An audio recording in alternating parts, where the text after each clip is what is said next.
واللہ یختص برحمتہ من یشاء واللہ ذو الفضل العظیم۔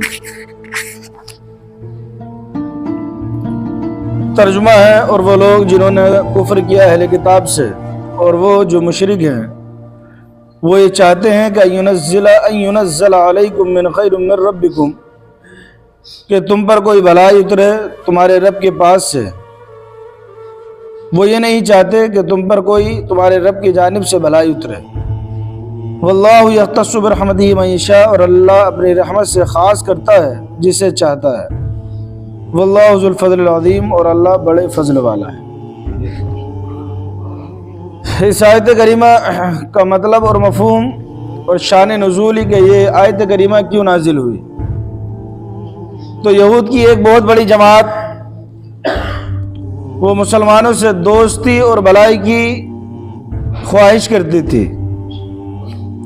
اور میٹھی میٹھی چکنی چپیڑی باتوں سے مسلمانوں کا دل اپنی طرف لبھانا چاہتی تھی کہ کسی طرح سے مسلمان ان کی باتوں میں آ جائے۔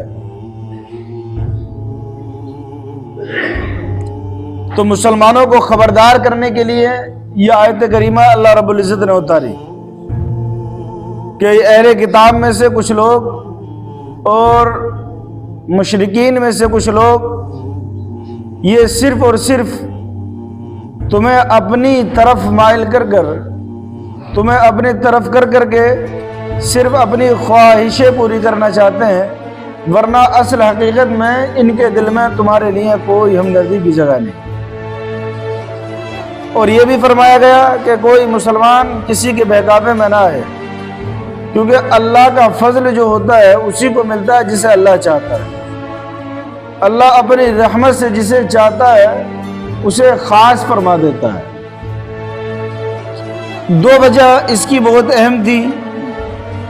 ایک وجہ تو یہ تھی کہ مکے کے جو مشرکین تھے بڑے مالدار تھے، پیسہ اور دولت ان کے پاس بہت زیادہ تھا، اور اہل کتاب جو یہودی تھے وہ یہ سمجھتے تھے کہ نبوت کا حق جو ہے وہ ہمارا ہے، نبی ہمارے ہی خاندان میں آئے گا، نبی جو ہے وہ ہماری ہی جماعت میں آئے گا، ہمارے علاوہ کسی اور میں نبی نہیں ہو سکتا۔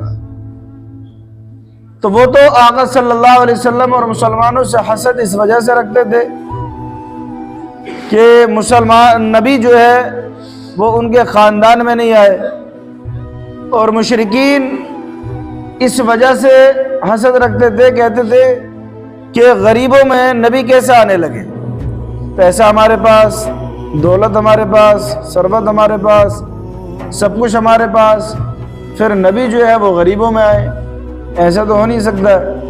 تو یہ اپنی اپنی باطل ذہنیت کے مطابق یہ سوچ و فکر رکھتے تھے۔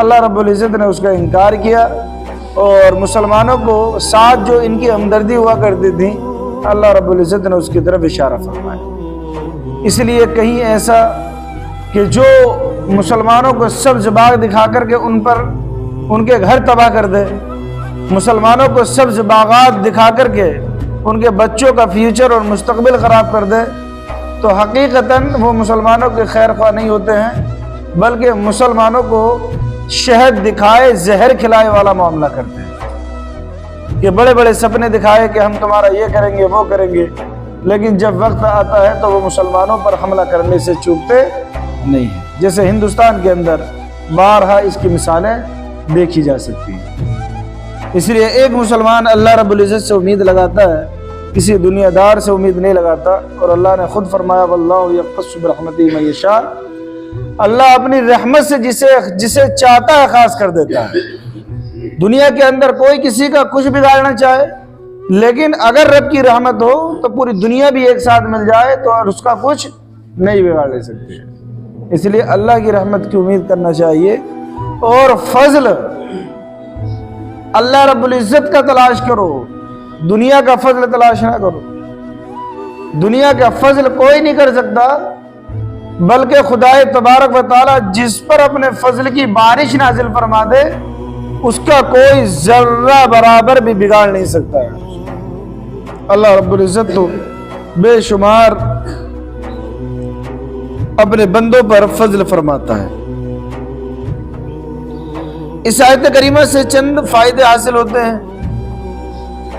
دیکھیے، اللہ رب العزت پر کچھ واجب نہیں اور نہ کسی کا اس پر ذاتی حق ہے۔ ہاں، وہ اپنے فضل سے جو حق جس کو دے دیتا ہے وہ درست ہے۔ کوئی یہ نہیں کہہ سکتا کہ اللہ رب العزت پر یہ کرنا میرے لیے ضروری تھا، اللہ رب العزت نے میرے لیے یہ نہیں کیا۔ اللہ رب العزت کے اوپر کوئی چیز واجب اور ضروری نہیں ہے۔ ہمارے اوپر ماں باپ کی خدمت کرنا ضروری ہے، ہمارے اوپر فرض ہے کہ ہم اللہ کی رضا کے لیے نماز پڑھیں، ہمارے اوپر فرض ہے کہ ہم حلال روزی کمائیں۔ نہیں کریں گے تو ہم گناہگار ہوں گے، جہنم میں جلنا پڑے گا۔ اللہ پر فرض نہیں ہے، ضروری نہیں ہے، واجب نہیں ہے کہ اللہ تمہیں سانسیں دے، تمہیں دولت دے، تمہیں سب کچھ دے۔ اس کے اوپر کوئی ضروری نہیں، کوئی اس کے اوپر کسی کا دباؤ نہیں، لیکن نہ ہوتے ہوئے بھی اللہ سب کچھ عطا کر رہا ہے تو یہ اس کا فضل ہے۔ نہ ہوتے ہوئے بھی اللہ دنیا کے اندر زندگی دے رہا ہے، نماز پڑھنے کی توفیق دے رہا ہے، اللہ نے ایمان کی دولت ہمیں عطا کی، تو یہ صرف اور صرف میرے رب کا فضل ہے۔ ایسے ہی اللہ کی نعمت محض اس کے فضل سے ملتی ہے، یعنی خدا تبارک و تعالیٰ کی نعمتیں جو ہیں وہ صرف اللہ رب العزت اپنے فضل سے عطا فرماتا ہے۔ یہ نہیں کہ کوئی انسان جو ہے یہ سوچے کہ یہ کام کر لوں گا تو نعمتیں مل جائیں گی، نہیں، بلکہ اللہ کا فضل تلاش کرنا پڑتا ہے۔ نماز پڑھی جاتی ہے یا اور دعائیں کی جاتی ہیں یا وظیفے پڑھے جاتے ہیں یا اور چیزیں جو نیکی کی طرف ہوتی ہیں، وہ ڈائریکٹ نعمت الہی کے لیے نہیں ہوتی۔ ایگزامپل، جیسے کسی نے 2 رکعت نفل نماز پڑھی کہ اس کا فلاں کوئی بیمار ٹھیک ہو جائے، جس کا کاروبار ٹھیک نہیں چل رہا، اس نے نیت مانی کہ میں 40 رکعت نفل نماز ادا کروں گا تاکہ میرا جو مصیبت چل رہی ہے وہ ختم ہو جائے۔ کسی اور پریشانی میں مبتلا تھا، اس نے نیت منت مانی کہ میں 1000 بار درود شریف پڑھوں گا تاکہ میرا فلاں کام ہو جائے، فلاں پریشانی سے نکل جاؤں۔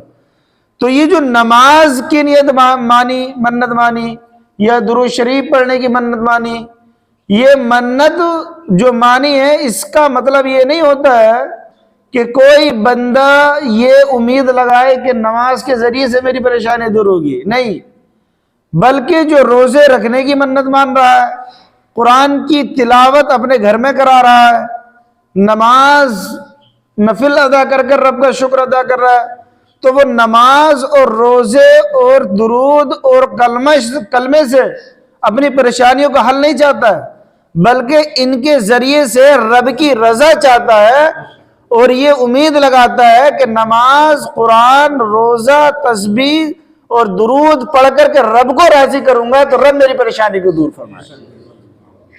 اس کا یہ مطلب ہوتا ہے، یہ نہیں ہوتا ہے کہ معاذ اللہ نماز خدا ہے، قرآن خدا ہے، روزہ خدا ہے، تسبیح خدا ہے، یہ نہیں ہوتا ہے، بلکہ اس کا مطلب صرف یہ ہوتا ہے کہ ہاں اللہ کی رضا کے لیے اللہ کا کلام پڑھائے گا، اللہ کی بارگاہ میں سجدہ شکر کرے گا، تو اس امید پر کہ میرا رب جو ہے میرے اوپر جو پریشانیاں چل رہی ہیں ان کو دور فرما دے گا۔ تیسرا یہ کہ نبوت جو ہے، نبی ہونا، یہ ایسا نہیں کوئی انسان عبادت کرے، عبادت کے ذریعے سے نبی بن جائے۔ جیسے کچھ لوگ کہتے ہیں کہ نبی تو ہماری طرح تھے، ہم بھی نماز پڑھتے ہیں، نبی بھی نماز پڑھتے ہیں لیکن ہم کم پڑھتے ہیں، وہ زیادہ پڑھتے تھے، تو یہ گستاخی ہے کھلی نبی کی شان میں، اور نبی کا گستاخ ایمان سے خارج ہو جاتا ہے۔ جو اگر یہ کہے نبی بڑے بھائی کی طرح ہمارے، بس ویسے ہی ادب کرو نبی کا جیسے بڑے بھائی کیا کرتے ہیں، ایسی ایسی ذہنیت کے لوگ دنیا کے اندر ہیں۔ تو نبی کوئی اپنی محنت اور اپنی عبادت کے ذریعے سے نہیں بنتا ہے، نبی بنتا ہے اللہ کے فضل سے۔ جسے اللہ نبی بنا کر کے بھیجتا ہے وہ نبی بنتا ہے، وہ نبی ہوتا ہے۔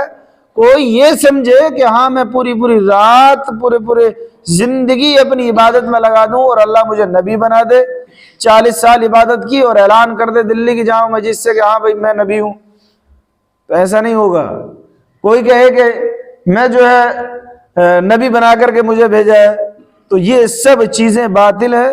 اللہ رب العزت نے پہلی بات تو نبوت کا دروازہ ہی بند کر دیا ہے، لیکن ہاں عبادت کے ذریعے سے اللہ اپنا قرب حاصل کر دیتا ہے۔ ولایت ولی کچھ پہلے سے ہی ولی ہوتے ہیں، لیکن کچھ ایسے بھی ہوتے ہیں جو اللہ رب کی عبادت کے ذریعے سے قرب حاصل کرتے ہیں، تو اللہ اپنے فضل سے انہیں ولی بنا دیتا ہے۔ تو ولایت تو حاصل ہو سکتی ہے لیکن نبوت حاصل نہیں ہو سکتی۔ اللہ تعالی ہم سب کو عمل خیر کی توفیق عطا فرمائے، قرآن کی برکتیں ہم سب کو عطا فرمائے۔